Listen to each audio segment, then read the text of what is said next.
내 교회라는 제목으로 함께 하나님의 말씀을 나눠보고자 합니다. 제가 아는 한 목사님께서 이제 원로 목사님 때문에 많이 힘들어하셨습니다. 그래서 제가 그 이야기를 들어보니까 어떤 상황이었냐면 원로 목사님께서 이제 교회를 개척하셨습니다. 교회를 개척하시고 그 교회를 세우시기 위해서 굉장히 많은 수고와 헌신을 하셨습니다. 목사님은 굉장히 열심히 하셨는데 성도님들은 굉장히 좀 힘들으셨던가 봐요. 그래서 이제 목사님이 은퇴하시면서 교회와 당회에 목사님의 은퇴비를 일시급으로 지급을 하게 되어지면 내가 이제 이 교회를 나오지 않고 다른 교회를 나가겠다라고 약속을 가지고 이제 은퇴를 하셨습니다. 그래서 교회와 당회는 이제 그 은퇴비를 일시급으로 지급을 했고, 목사님께서 그 은퇴비가 들어온과 동시에 그 다음 날부터 지금까지 그 교회를 계속해서 출석하고 계시는 상황이었습니다. 최근 그 교회가 있던 지역이 이제 재개발 지역으로 되면서 교회의 보상금이 책정이 됐어요. 책정이 되자마자 이제 안 나오시던 사모님까지 이제 교회에 나오셔서 이제 돈을 요구하셨습니다. 그래서 목사님이 그것 때문에 굉장히 마음 아파하시고 굉장히 힘들어하셨습니다. 또 다른 목사님의 교회는 이제 은퇴 장로님께서 굉장히 교회 시무 장로님과 마찰을 일으켰습니다.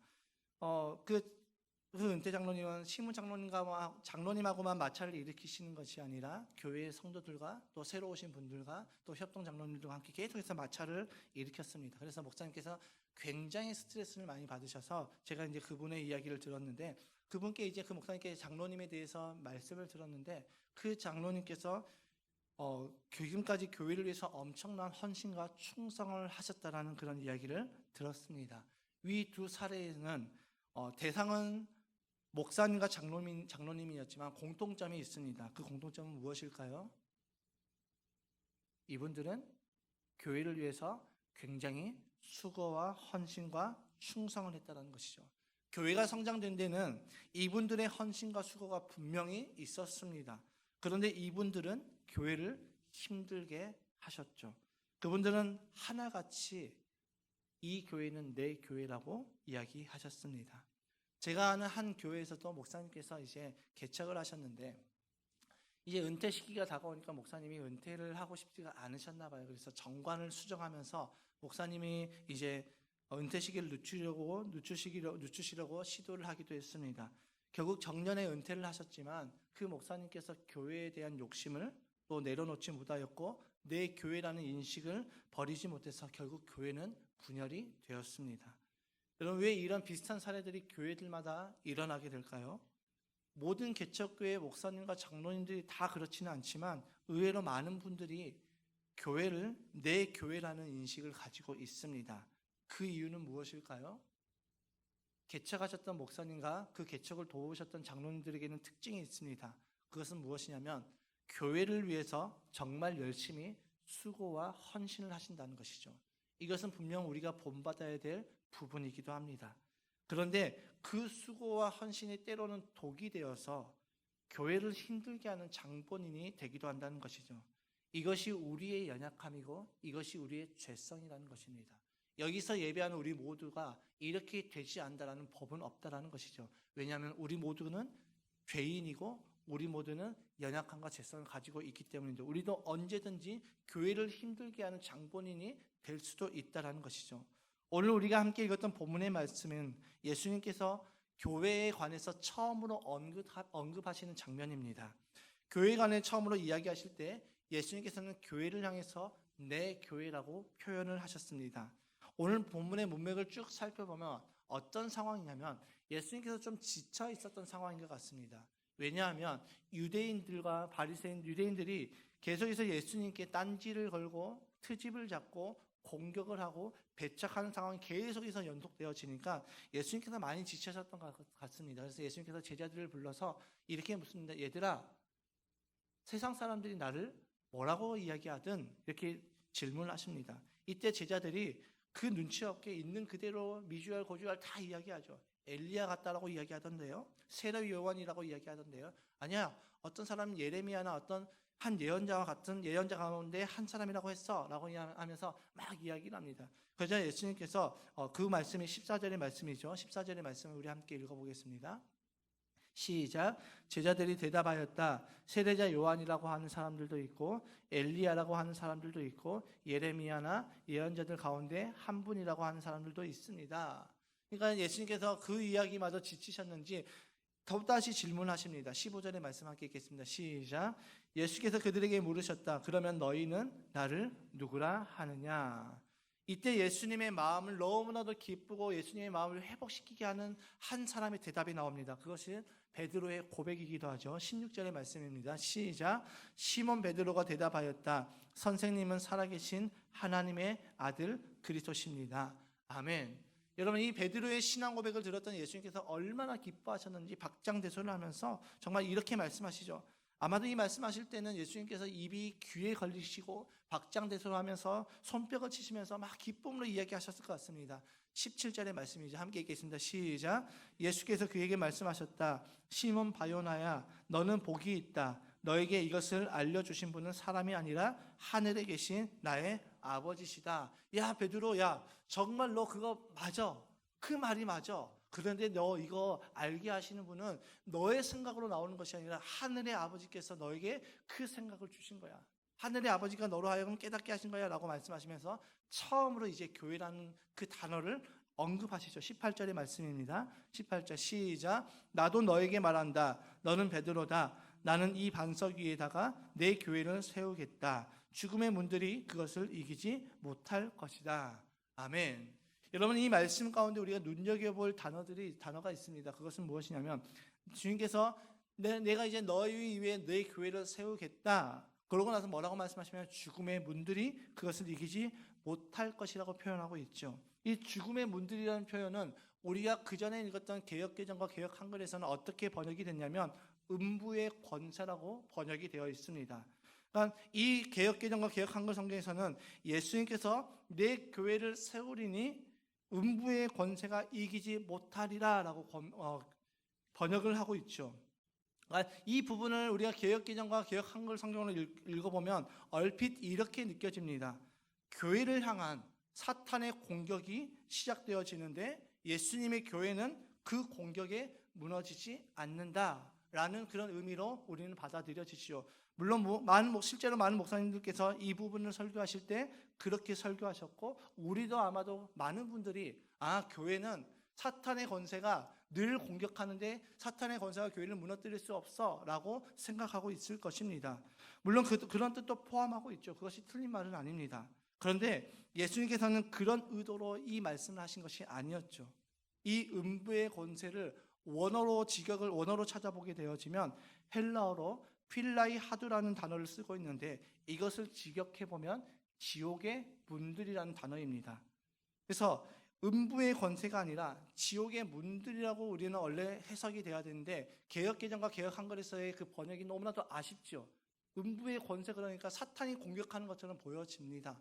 그런데 새 번역에서 죽음의 문들이라고 해석이 되는데 이 해석이 올바른 해석이죠. 그래서 이 부분을 직역해보면 어떤 뜻이냐면 내 교회는 대적 또는 원수의 성문을 함락시킬 것이라는 예언적 예언적인 말씀이 이 부분의 그 직역의 단어이죠. 그래서 내 교회는 대적 또는 원수의 성을 함락시키는 교회다라는 뜻을 가지고 있습니다.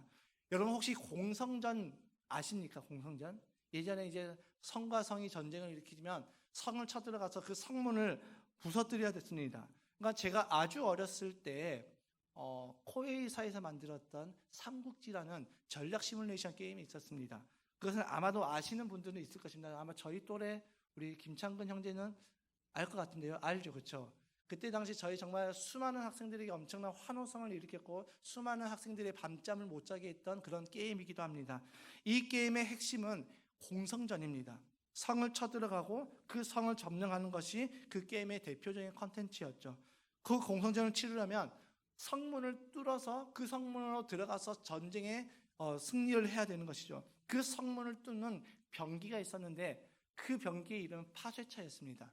혹시 본문에 그림 보이십니까? 성문 앞에 서 있는 저런 마차같이 생긴 것이 파쇄차였는데 아피뼈적에서 성문을 공격하는데 너무나도 탁월한 병기였습니다. 그래서 아무리 단단한 그 성벽도 파쇄자 2대만 갖다 놓으면은 그 성벽은 쉽게 뚫리는 그런 게임이었습니다.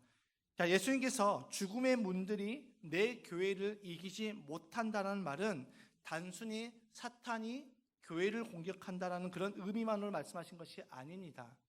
이것은 어떤 의미냐면 예수님의 교회는 사탄의 성을 공격하여서 하나님의 택한 백성들을 구원해내는 사명이 있음을 나타내고 있죠. 예수님의 교회는, 다시 말씀드리면 예수님의 교회는 사탄의 공격을 침략받고 그것을 이기는 그런 수동적인 교회가 아니라 능동적으로 사탄의 성을 침공하여서 그 사탄의 성문을 부서뜨려서 그 사탄의 성에 갇혀있는 하나님의 택한 백성들을 구원해내는 사명이 있다라는 것이죠. 그리고 그 교회는 제가 방금 보여드렸던 그 파쇄차와 같은 예수님의 병기라는 것입니다. 이것이 교회의 사명이고 이 사명을 감당하는 교회가 하나님의 소원을 이루어드리는 하나님의 교회이고 하나님 나라의 관점에서 하나님 나라가 확장되어지는 데 쓰임받는 교회라는 것이죠. 그래서 우리 교회는 가정교회를 하고 있는 것입니다. 그래서 우리는 날마다 VIP를 위해서 기도하는 것이죠. 그리고 교회는 가만히 앉아서 사람이 오기만을 기다리는 것이 아니라 세상으로 나가야 되는 것이죠. 예수님의 교회는 우리끼리 모여서 즐겁게 교제하고 친해지는 그런 집단이 아니라 끊임없이 세상 나라를 향해서 전쟁을 일으키고 그 전쟁에서 우리는 승리하는 그런 교회가, 그런 사람들이 바로 교회라는 것입니다. 그래서 예수님의 교회는 끊임없이 전투하는 곳이고 하나님의 군대를 만들어내는 곳입니다. 여러분, 우리가 매주 목장 모임을 하는 그 이유가, 또 우리가 VIP를 만나고 섬기는 그 이유, 그리고 그들을 위해서 기도하는 그 이유가 모두가 하나님의 군대로 세워져가는 과정이고 훈련의 과정이라는 것이죠. 그런데 우리가 이 사명을 잃어버리는 그 순간 예수님의 교회가 아닌 내 교회로 바뀌어버립니다. 우리가 이 사명을 잃어버린 그 순간부터 우리는 세상에서 교회로서의 삶을 살아가지 못하게 되는 것이죠. 교회가 이 사명을 잃어버린 그 순간부터 교회는 사탄의 장난질에 정말로 맥없이 무너져버리는 그런 힘없는 교회가 되어버리고요. 교회가 이 사명을 잃어버린 그 순간부터 교회를 내 힘으로 세우려고 한다는 것이죠. 그렇게 되면 어떻게 될까요? 교회의 주인이 바뀌어버립니다. 교회의 주인이 예수님이신데 예수님이 아닌 내가 교회의 주인이 되어버린 것이죠. 앞서 말씀드렸던 그 3가지 사례는 왜 그런 일들이 일어났을까요? 교회의 주인이 바뀌어버렸던 것이죠. 내 교회라고 생각했던 것, 내가 교회를 개척했는데, 내가 교회를 위해서 얼마나 헌신했는데, 내가 교회를 위해서 얼마나 수고했는데 감히 이런 마음이 있으니까 자꾸 이제 교회를 힘들게 하는 장본인으로 바뀌어버렸다는 것이죠. 성경은 우리에게 분명하게 말씀하십니다. 교회의 주인은 사람이 아닌 예수님이라고 말씀하고 있습니다. 여러분, 교회는 목사의 것도 아니고 장로의 것도 아니고 인간 누구의 것도 아닙니다. 내가 교회에서 영향력을 발휘해서 내가 교회의 주인이 되어야지? 아니요. 그것은 절대 우리가 먹어서는 마음이 아닙니다. 에베소서 1장 22절과 23절의 말씀을 함께 읽어보겠습니다. 에베소서 1장 22절과 23절 시작. 하나님께서는 만물을 그리스도의 발 아래 굴복시키시고 그분을 만물 위에 교회의 머리로 삼으셨습니다. 교회는 그리스도의 몸이요 만물 안에서 만물을 충만케 하시는 분의 충만함입니다. 아멘. 여러분, 교회의 머리가 누구라고 말씀하고 있습니까? 예수 그리스도죠. 여러분, 저 홍광래라는 사람의 머리는 홍광래이죠. 그러니까 여러분들이 저를 바라보면서 홍광래 목사님 이렇게 아시는 것입니다. 교회를 바라볼 때 교회의 머리가 예수님이라는 것은 그 교회 안에서 예수 그리스도의 사랑이 나타나야 됨을 우리에게 보여주는 것이고, 그 교회의 주인은 예수님임을 나타내는 것입니다.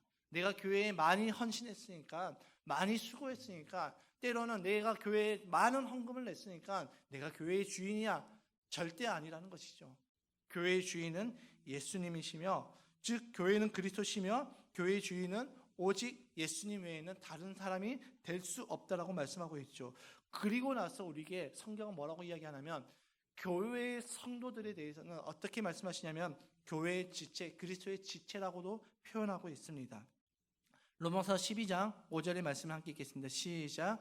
이와 같이 우리도 여럿이지만 그리스도 안에서 한 몸을 이루고 있으며 각 사람은 서로의 지체입니다. 아멘. 여러분 예수님의 세 계명 기억하시죠? 예수님께서 뭐라고 말씀하셨습니까? 너희가 서로 사랑하면 너희가 내 제자인 줄 알리라. 그래서 로마서 12장 5절의 말씀에서도 똑같죠. 이와 같이 우리 많은 사람이 그리스도 안에서 한 몸을 이루었고 그리스도 안에서 한 몸을 이루었을 때 비로소 교회라고 표현이 되고 있다라는 것이죠.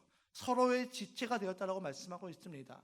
여러분 이것을 우리 교회에 그대로 적용해 보면 우리 백합교회는 예수님이 주인인 교회라는 것이죠. 믿어지십니까? 왜 이렇게 아멘이 좀 어중간하죠? 혹시 교회의 주인이 나라고 생각하시는 분 계십니까? 다시 한번 말씀드리겠습니다. 우리 백합교회의 주인은 예수 그리스도이십니다. 아멘. 그렇죠. 그래서 우리 교회는 예수님이 원하시는 대로 세워져 나가야 됩니다. 동의하십니까? 예, 동의하시죠. 주인이 예수님이시니까요. 주인이 예수님이시니까 예수님이 원하시는 대로 교회가 세워져야 되죠. 내가 교회에 지대한 영향력을 끼쳤다고 혹은 내가 교회의 개척 멤버라고 해서 교회의 주인이 될 수가 없다라는 것입니다. 교회의 주인은 예수님이십니다. 그리고 그 교회의 존재 목적은 예수님의 지상 명령대로 영혼 구원하여 제자 삼는 것이지요. 여러분 우리는 사탄의 성은 어디입니까? 세상 나라를 뜻합니다. 하나님을 알지 못하는 자들, 예수님을 알지 못하고 죽어가고 있는 저 영혼들을 붙잡고 있는 그 나라를 뜻하고 있죠. 이 사탄의 성인 그 이 세상 나라로 나아가야 되는 것입니다. 교회는 거룩하고 세상은 더러우니까 우리는 교회에만 있어야 돼. 이것은 건강한 신앙인가 아닙니까? 아니지요. 우리는 세상으로 나가야 됩니다. 우리는 세상에 속해 있어야 됩니다. 그 세상에 속해서 우리는 교회로서의 삶을 살아가는 것이죠. 그래서 사탄의 성에 갇혀있는 수많은 영혼들을 살려야 되는 그 사명을 예수님께서 저와 여러분들에게 주셨다는 것이죠. 여러분 저는 담임 목사 사역을 시작하면서 담임 목사 사역을 하기 전에 어떤 마음이 있었냐면 내가 열심히 하면 교회는 성장될 거야. 교회는 부흥될 거야 라는 생각을 많이 했습니다. 그래서 정말 열심히 했습니다. 열심히 했는데 제가 한 가지 깨달아진 것이 무엇이었냐면 교회는 내 열심으로 세우는 것이 아니구나라는 것을 깨닫게 되었습니다. 제가 가정교회로 전환하고 또 가정교회 멘토링을 참석하면서 한 가지 깨달아지는 것이 있었는데 그것이 무엇이었냐면 교회는 내가 원하는 교회가 아니라 하나님이 원하시는 교회로 세워야 되는구나. 한번 따라해 보겠습니다. 교회는 내가 원하는 교회가 아니라 하나님이 원하시는 교회로 세워야 합니다. 아멘이십니까? 정말 아멘이십니까? 아멘이면 크게 좀 해주시기 바랍니다. 아멘이십니까? 예. 여러분 교회는 내가 원하는 교회가 아니라 하나님이 원하시는 교회로 세워야 된다는 것이죠. 근데 많은 분들이 자꾸 교회를 내가 원하는 교회로 세우려고 한다는 것이죠. 그래서 저는 이 담임 목회 사역을 하기 전에 내가 배웠던 대로 이렇게 하면은 교회가 성장되겠지 이렇게 생각을 했고 저는 그것이 목회라고 생각을 했습니다. 그런데 그것이 아니었습니다. 목회는 무엇이냐면 하나님 아버지의 소원을 이루어 드리는 것, 그것이 목회임을 깨달았습니다. 목회를 하고 있다. 그것은 내가 하나님 아버지께 늘 그 뜻을 묻고 그 뜻대로 교회를 세워나가는 것, 그것이 바로 건강한 목회라는 것을 깨닫게 되었습니다. 여러분 하나님의 소원은 무엇일까요? 하나님의 소원은 모든 사람이 하나님 아버지께로 돌아오는 것입니다. 그리고 그 하나님 아버지께로 돌아오는 길은 여러 가지 길이 있는 것이 아니라 딱 한 가지 길밖에 없습니다. 요한복음 14장 6절의 말씀 함께 읽어보겠습니다. 시작. 예수께서 그에게 말씀하셨다. 나는 길이요 진리요 생명이다. 나를 거치지 않고는 아무도 아버지께로 갈 사람이 없다. 아멘. 어떤 길만 있습니까? 예수 그리스도밖에 없다라는 것이죠. 예수 그리스도밖에 그 길이 없다라는 것입니다. 모든 사람들이 하나님 아버지께로 돌아오는 것이 하나님의 소원이라면, 그리고 그 길은 오직 예수 그리스도밖에 없다면 우리는 어떻게 해야 됩니까? 우리는 VIP들에게 예수님을 소개해야 되겠죠. 여러분, 그것을 하지 않으면 우리는 직무유기라는 것이죠. 여러분, 그 VIP들이 이 사탄의 성에 갇혀있는 하나님의 택한 백성들이 예수님을 알게 될 때 사탄의 성은 무너지고요, 그들이 예수님을 알게 될 때 그들은 예수 안에서 자유케 된다는 것이죠. 그것은 저의 말이 아니라 성경의 이야기입니다. 요한복음 8장 32절의 말씀입니다. 시작. 그리고 너희는 진리를 알게 될 것이며 진리가 너희를 자유롭게 할 것이다. 아멘. 진리이신 그 예수 그리스도를 알게 될 때 그 예수 그리스도가 우리를 자유케 한다는 것이죠. 또 마태복음 11장 28절에서 29절의 말씀입니다. 시작. 수고하며 무거운 짐을 진 사람은 모두 내게로 오너라. 내가 너희를 쉬게 하겠다. 나는 마음이 온유하고 겸손하니 내 멍에를 메고 나한테 배워라. 그리하면 너희는 마음의 쉼을 얻을 것이다. 아멘. 예수 그리스도 안에 진정한 쉼이 있다는 것이죠. 여러분, 교회는 이 길을 제시하는 곳입니다. 교회 공동체는 힘 있는 사람이 통치하는 곳이 아니라 하나님의 통치가 있는 곳이죠. 그래서 교회는 무엇을 해야 됩니까? 교회는 뭘 해야 될까요? 사탄의 성을 끊임없이 침공하여서 택함받은 하나님의 자녀들을 구출해내야 되는 것이죠. 그래서 교회의 사명이 영혼 구원하여 제자 삼는 것입니다. 여러분, 저는 우리 백합교회가 어느 누군가의 교회가 아니라 예수님의 교회가 되기를 소망하고 있습니다. 아멘이십니까? 저는 우리 백합교회가 어떤 특정한 사람의 교회가 아니라 하나님이 통치하시는 예수님의 교회가 되기를 소망하고 이것을 위해서 기도하고 있습니다. 그 어떤 누구도 교회의 주인이 될 수 없습니다. 그 어떤 누구도 이 백합교회의 주인이 될 수 없다라는 것이죠. 오직 예수님만이 이 백합교회의 주인이어야 됩니다. 예수님께서 세우신 내 교회인 이 백합교회를 통해서 죽음의 문들, 지옥의 문들이 무너뜨리고 또 수많은 영혼들을 구원하는 교회로 세워지기를 소망하고 있습니다. 우리 그 일에 함께 동참하시기를 주님의 이름으로 축복합니다. 아멘이십니까? 왜 갑자기 아멘이 확 줄어들죠? 우리 그 길에 함께 동참하시기를 주님의 이름으로 축복합니다. 그래서 여러분은 하나님의 군대로 세워져야 되는 것이죠. 하나님의 군대로 여러분들은 훈련을 받아야 되는 것입니다. 그래서 목장 모임에, 또 여러분의 삶 공부에, 또 우리 VIP 기도에, 또 우리 기초복음 요리문답에 우리는 끊임없이 듣고 또 배우고 훈련받고 세워져야 되는 것이죠. 그래서 그렇게 세워질 때 우리를 통하여서 세상의 사탄의 성이 함락이 되어질 것입니다. 그런 우리 모든 성도님 되시기를 주님의 이름으로 축복합니다. 여러분, 교회는 누구의 교회입니까? 내 교회일까요? 아니죠. 예수님의 교회입니다. 예수님은 우리의 신앙 고백 위에 이 백합교회를 세우셨고, 이제는 우리에게 지옥의 문들을 이길 수 있는 그 능력을 주시고 그 일들을 감당하라고 우리에게 사명을 주셨습니다. 그곳이 교회이고 그곳이 하나님의 나라죠. 여러분, 우리 백합교회를 통하여서 이 하나님의 나라가 확장되어지고 이 백합교회를 통하여서 사탄의 성들을 무너뜨리는 하나님의 귀한 군대로 세워지는 우리 모두가 되시기를 주님의 이름으로 축복합니다.